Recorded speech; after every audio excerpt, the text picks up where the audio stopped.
Hello guys, welcome to my channel. ఇవాళ మనం చూసుకున్నట్లయితే ట్రైలర్స్ అయితే ఉన్నాయి కదా, mister Bachchan and iSmart Shankar, double iSmart Shankar. ఇందులో మనకి ఏదైతే ట్రైలర్ బెటర్ అనిపించిందో ఇప్పుడైతే చూసుకుందాం ఇందులో. అండ్ మిస్టర్ బచ్చన్ గురించి వచ్చేస్తే, మిస్టర్ బచ్చన్ అయితే టీజర్ అయితే చాలా బాగుంది. అండ్ ట్రైలర్ గురించి వచ్చేస్తే కొంచెం హైప్ అయితే కొంచెం తగ్గింది, అండ్ టీజర్ గురించి హైప్ అయితే పెరిగింది అప్పుడైతే. అండ్ ఇప్పుడు కొంచెం సీన్స్ కొంచెం కట్ చేసే ఫార్మాలిటీ అయితే వేరేదైతే చేంజ్ చేశారనుకుంటా, అంత బాగాలేదు ఆ ఫార్మాలిటీ. ఈ ట్రైలర్ కట్లో కొంచెం వెరైటీగా అనిపించింది.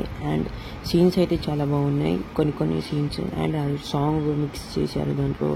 అండ్ వీళ్ళైతే ఐటీ ఆఫీసర్స్గా వెళ్ళి ఏదైతే చేస్తుంటారో వర్క్ అయితే అందులో సిన్సియర్గా చేస్తుంటారు. అండ్ కామెడీ అని కూడా ఉంటుంది. రవితేజ యాక్టింగ్ అయితే చించి పడేస్తారు. రవితేజ యాక్టింగ్.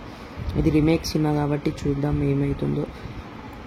వచ్చేసి డబల్ ఇస్మార్ట్ శంకర్ ట్రైలర్ అయితే వచ్చేసింది. అండ్ ఈ ట్రైలర్ గురించి చాలానే హైప్ ఉండే ఇప్పుడు మొన్నటి వరకు. అండ్ ఈ ట్రైలర్ గురించి అయితే చాలానే సీక్వెన్స్ చాలానే అయితే ఉంది. పూరి జగన్నాథ్ గారు ఇంకా రామ్ పోతినేని అయితే కంబ్యాక్ అయితే ఇవ్వబోతున్నారు.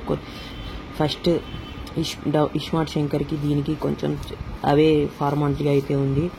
అండ్ ఈ ట్రైలర్ కట్ అయితే చాలా బాగానే ఉంది. కొంచెం బీజిఎంలో అనిపించింది కానీ ట్రైలర్ కట్ అయితే చాలా బాగుంది. అండ్ నెక్స్ట్ వచ్చేసి దీనికైతే సీక్వెన్స్గా లాస్ట్కి ఇంకొకటి 3 కూడా ఉండబోతుందని అర్థమవుతుంది. అండ్ దీని క్లైమాక్స్ షాట్ అయితే చాలా, శివుని దగ్గర క్లైమాక్స్ షాట్ అయితే ఒక షాట్ అయితే చాలా బాగుంది. ఆ షాట్ గురించి అయితే నేనైతే ఫస్ట్ వెళ్ళబోతున్నాను. అండ్ నెక్స్ట్ వచ్చేసి తంగలన్ మూవీ అయితే ట్రైలర్ అయితే వచ్చేసింది. ఆ ట్రైలర్ అయితే చాలా VFX good. And trailer cut అయితే చాలా బాగుంది. అండ్ సాంగ్స్ మరియు బీజిఎం విక్రమ్ గారు యాక్టింగ్ అండ్ మాళవిక యాక్టింగ్ చించి పడేశారని చెప్పుకోవచ్చు. ఇదైతే గుడ్ ట్రైలర్.